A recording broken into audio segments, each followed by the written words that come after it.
Okay, तो अब हम देखेंगे क्रॉनिक राइनाइटिस के बारे में। अब इसमें टोटल 5 कंडीशन आती है। एक है chronic simple rhinitis, hypertrophic rhinitis, atrophic rhinitis, rhinitis सिका और राइनाइटिस कैसियोसा।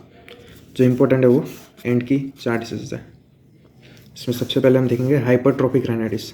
इसमें नाम में ही है हाइपरट्रोफी, मतलब इसमें हाइपरट्रोफी किसकी होगी? Hypertrophy of terminates. Okay, hypertrophic rhinitis is characterised by hypertrophy of terminate. इसमें मोस्ट कॉमन टर्मिनेट कौन सा इन्वॉल्व होगा? वो होगा इन्फीरियर टर्मिनेट।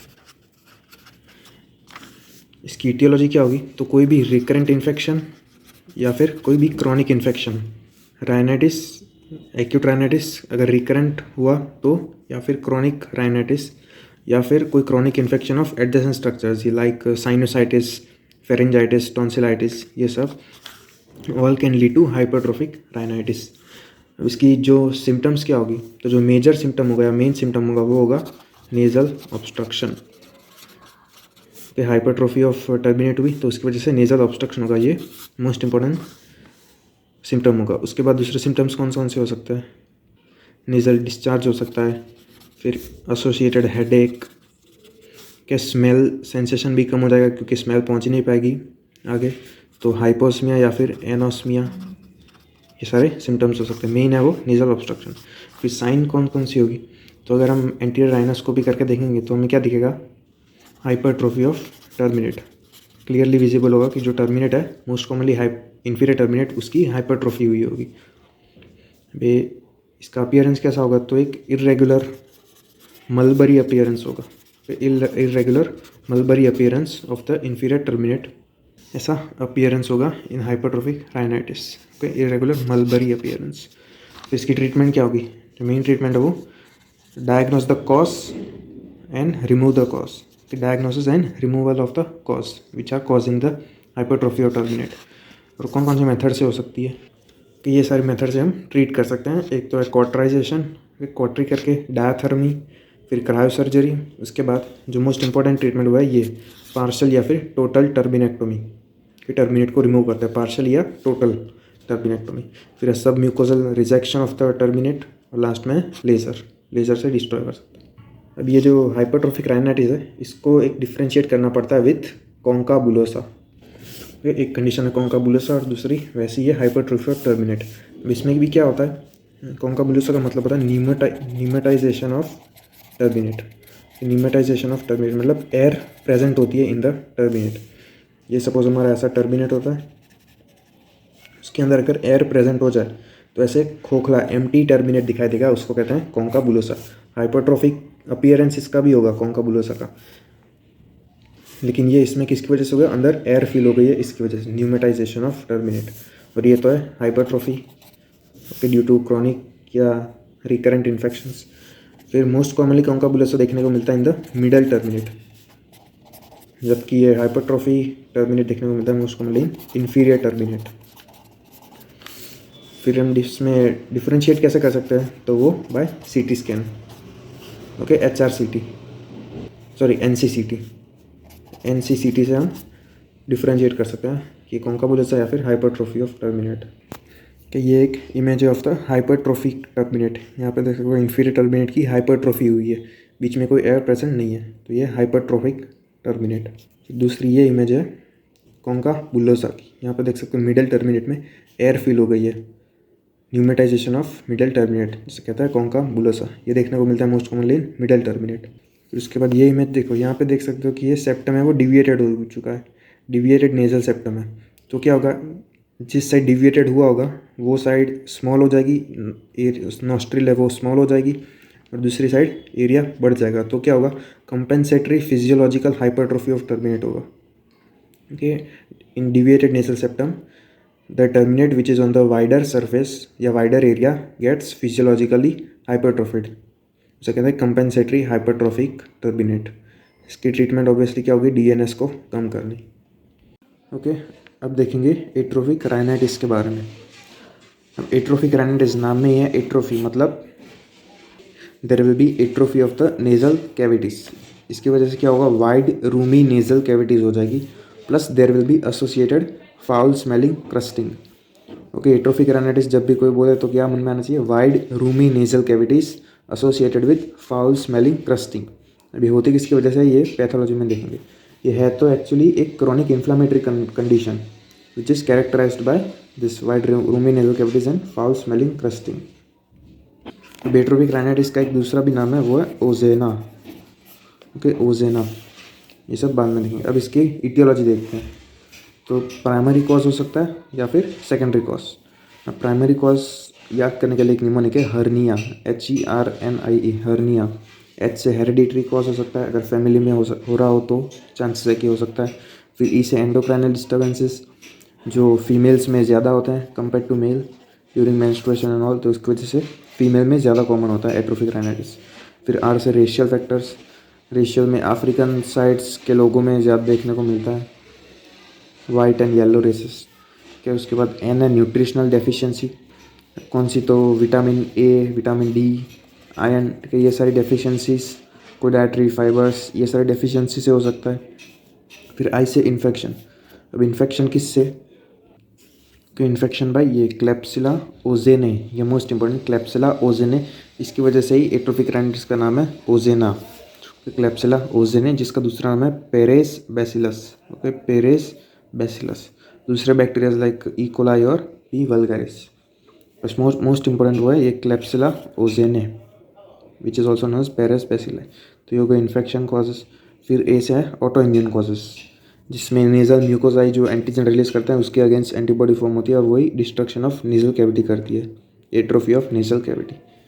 ये हो गए primary cause, hernia, hereditary, endocrinal disturbance, racial, nutritional, infection और ऑटो इम्यून कॉज। फिर आते हैं सेकेंडरी कॉजेज में। अब एट्रोफिक राइनाइटिस हो सकता है due to any secondary conditions like granulomatous condition. In secondary cause to granulomatous condition like TB हो गई, सिफिलिस हो गई, लेप्रेसी हो गई, वेगनर्स ग्रैन्युलोमेटोसिस, ये सारी ग्रैन्युलोमेटस कंडीशंस की वजह से हो सकता है एट्रोफिक राइनाइटिस। ये हो गया फर्स्ट पॉइंट। फिर सेकंड पॉइंट है टिश्यू डिस्ट्रक्टिव सर्जरी।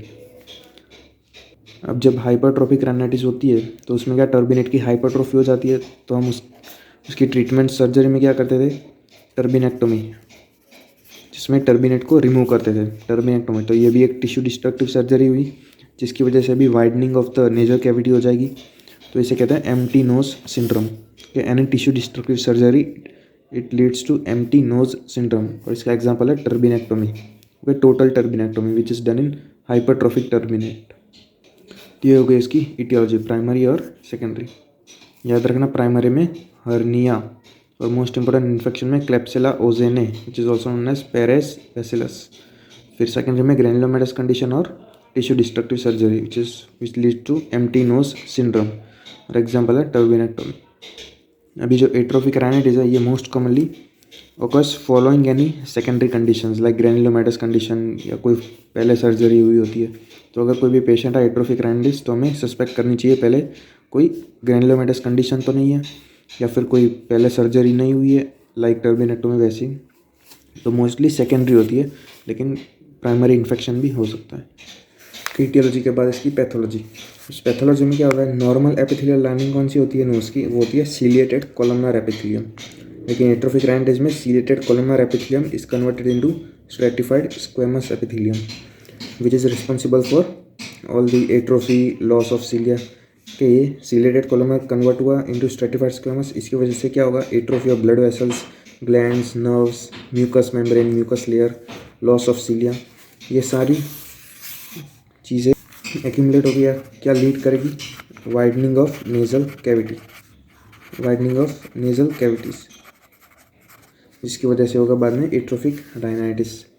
के मेन पॉइंट ये है कि ciliated columnar converted to stratified squamous epithelium which leads to atrophy of blood vessels, glands, nerves, mucus membrane, loss of cilia which results in widening of the nasal cavities which is responsible for atrophic rhinitis.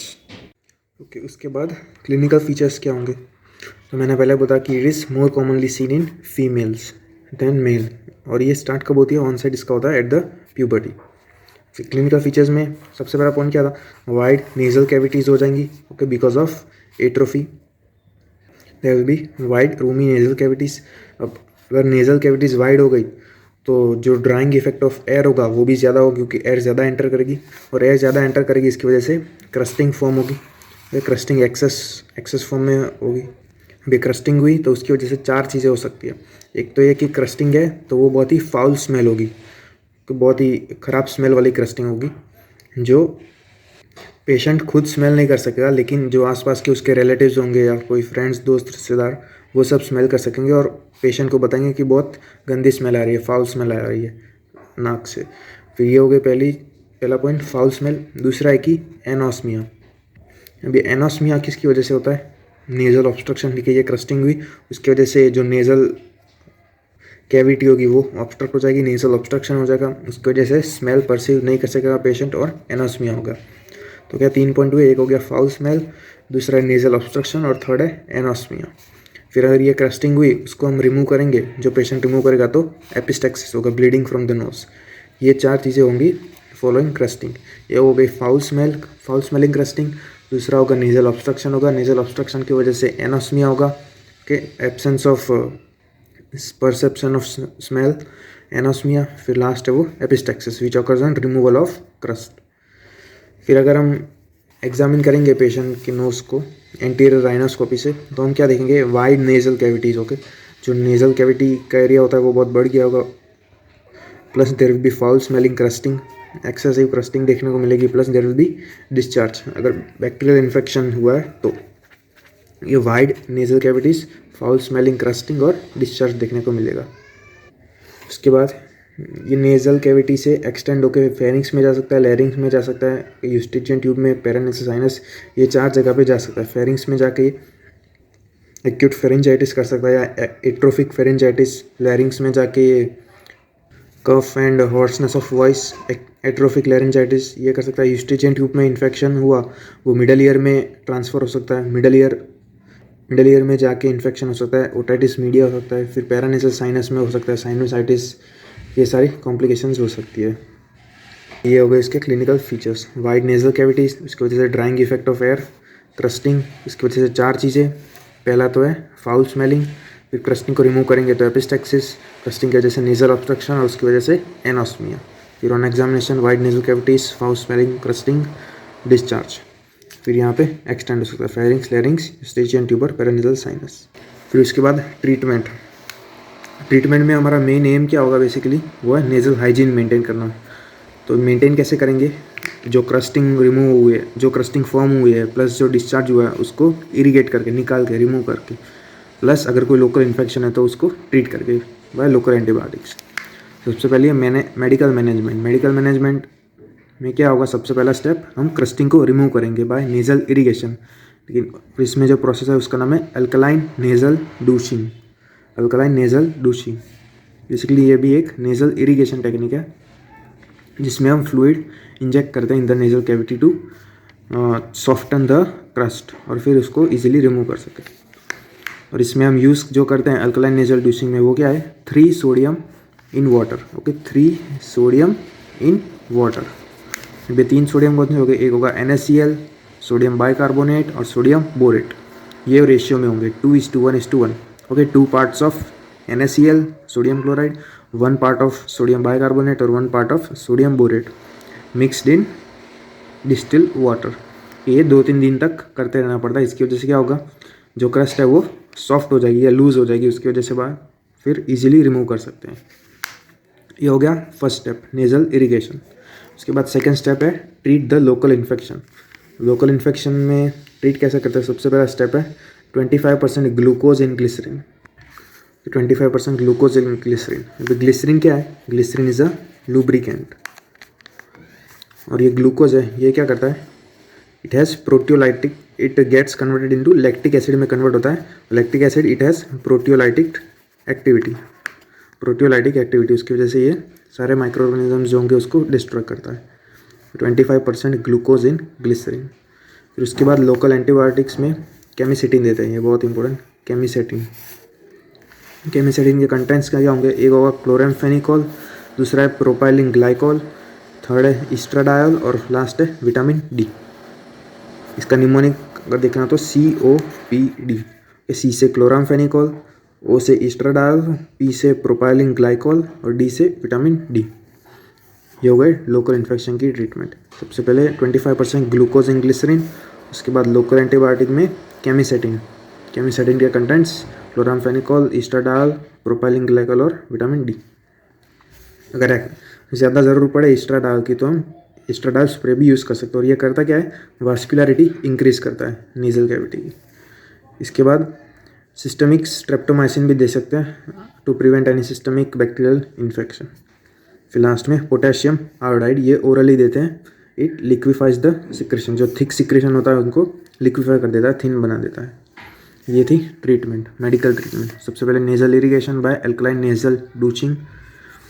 इसमें content क्या use करते हैं, 3 sodium in water, NaCl, NaHCO3 और sodium borate, 2:1:1 ratio में इन distil water, 2-3 दिन के लिए करते हैं। फिर लोकल इन्फेक्शन को ट्रीट करने के लिए 25% ग्लूकोज एंड ग्लिसरीन। फिर लोकल एंटीबायोटिक में केमिसेटिन, उसके कंटेंट्स ये COPD नाम। फिर अगर ज़रूरत पड़े तो ईस्ट्राडाल स्प्रे दे सकते हैं externally which increases vascularity, systemic streptomycin और लास्ट में potassium iodide which liquefies the secretions. उसके बाद सर्जिकल मैनेजमेंट, उसमें सबसे पहला है यंग्स ऑपरेशन। अब यंग ऑपरेशन में इसमें करते क्या है, बेसिकली हमारा एम क्या था, जो widening of the nasal cavity हुई थी उसको शॉर्ट करना है। तो यंग ऑपरेशन में क्या करेंगे, जो नेज़ल म्यूकोजल के जो फ्लैप्स होते हैं उसको हम रेस करेंगे और सूचर कर देंगे। Okay, we raise the flap of mucosa from lateral wall and the septum and we then suture it to close the nasal cavity या शॉर्टन द नेज़ल कैविटी। ये है यंग्स ऑपरेशन। अब दूसरा है मॉडिफाइड यंग ऑपरेशन। इसमें क्या था, जो सबसे पहले हम यंग ऑपरेशन करते थे उसमें नेज़ल ऑब्स्ट्रक्शन का कंप्लेंट रहती थी पेशेंट को। और मॉडिफाइड यंग ऑपरेशन में हम क्या करते हैं, वो पार्शियली सूचर करते हैं फ्लैप्स को, कम्प्लीटली सूचर नहीं करते। एक 3 mm का गैप रखते हैं ताकि नेज़ल ऑब्स्ट्रक्शन ना हो पेशेंट को। ये था मॉडिफाइड यंग ऑपरेशन। दोनों सेम ही है, फ्लैप्स रेस करके सूचर करना होता है फ्रॉम द लेटरल वॉल, लेकिन इसमें पार्शियली सूचर करते हैं और इसमें कम्प्लीटली सूचर करते हैं। फिर दूसरा है other techniques of narrowing nasal cavity. हम टेफ्लॉन पेस्ट इम्प्लांट कर सकते हैं, फैट कार्टिलेज बोन हो गया, पेरिओस्टियम पेरिकॉन्ड्रियम, या फिर अगर सेप्टल डिविएशन हुआ हो तो हम medial displacement of the DNS कर सकते हैं ताकि जो सेप्टम वो सेंट्रली अलाइन हो जाए और नेज़ल कैविटीज प्रॉपर साइज में आ जाए। ये Teflon paste, fat cartilage bone, periosteum perichondrium और लास्ट में मीडियल डिस्प्लेसमेंट ऑफ DNS। ये थी सर्जिकल ट्रीटमेंट। उसके बाद 2 छोटी छोटी कंडीशंस हैं, एक है राइनाइटिस सिक्का और दूसरी है राइनाइटिस कैसियोसा। सबसे पहले राइनाइटिस सिक्का के बारे में देखते हैं। तो राइनाइटिस सिक्का में क्या होता है, क्रस्टिंग फॉर्म होती है and it involves anterior 1/3 of the nasal septum. Okay, anterior 1/3 of the nasal septum. और ये देखने को कहाँ मिलती है, ऐसे पर्सन में जो ज़्यादा हॉट ड्राई डस्टी एनवायरनमेंट में काम करती हो, लाइक बेकर्स हो गए, गोल्ड स्मिथ्स हो गए, जो ऐसी हॉट फैक्ट्रीज में काम करते हो, ग्लास ब्लोअर्स हो गए, ये सब में देखने को मिलता है राइनाइटिस सिक्का, जो है crusting in the anterior 1/3 of nasal septum. इसकी पैथोलॉजी क्या होगी, जो सीलेटेड कॉलमनर था वो कन्वर्ट हो जाएगा in the stratified squamous epithelium. फिर इसकी कॉम्प्लिकेशंस वो ऑब्वियसली क्रस्टिंग एक हो गई, फिर उसको रिमूव करेंगे तो ब्लीडिंग हो सकती है, वहाँ पे एपिस्टेक्सिस, अल्सर फॉर्म हो सकता है, या फिर रेयरली सेप्टल परफोरेशन हो सकता है। इसकी ट्रीटमेंट में सबसे पहले सराउंडिंग सुधारनी पड़ेगी, जो हॉट एनवायरनमेंट में था पेशेंट को उसको अवॉइड करना पड़ेगा। फिर आती है एंटीबायोटिक और स्टीरॉयड ट्रीटमेंट, ताकि अगर कोई लोकल इन्फेक्शन हो या इन्फ्लेमेशन हुआ तो वो ट्रीट हो जाए।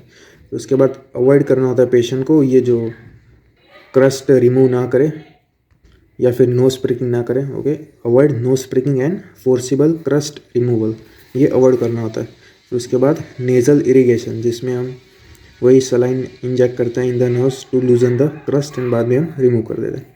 ये हो गई ट्रीटमेंट। सबसे पहले सराउंडिंग इंप्रूव करें, फिर एंटीबायोटिक स्टीरॉयड, फिर avoid nose pricking and removal of the crust by himself. फिर उसके बाद हम नेज़ल इरिगेशन से क्रस्ट को रिमूव करते हैं। ये हो गया राइनाइटिस सिक्का। फिर राइनाइटिस कैसियोसा, ये एक यूनिलैटरल कंडीशन है विच इज़ अनकॉमन। इसमें क्या होता है, एक ऑफेंसिव प्यूरुलेंट डिस्चार्ज होता है along with cheesy material. Okay, offensive purulent discharge plus cheesy material, ये इसका स्पेसिफिक कैरेक्टरिस्टिक है। It is secondary to chronic sinusitis या फिर कोई granulomatous condition. Okay, secondary to chronic sinusitis या कोई ग्रैनुलोमेटस कंडीशन। इसकी ट्रीटमेंट में क्या, अगर कोई डेब्रिस फॉर्म हुआ तो उसको रिमूव करते हैं, कोई ग्रैनुलेशन टिश्यू फॉर्म हुआ तो उसको रिमूव करते हैं। और ये most commonly secondary to chronic sinusitis में देखने को मिल रहा है, तो ड्रेनेज ऑफ साइनस। ये था राइनाइटिस केसियोसा। इसमें याद रखना सिर्फ offensive purulent discharge plus cheesy material and it is unilateral.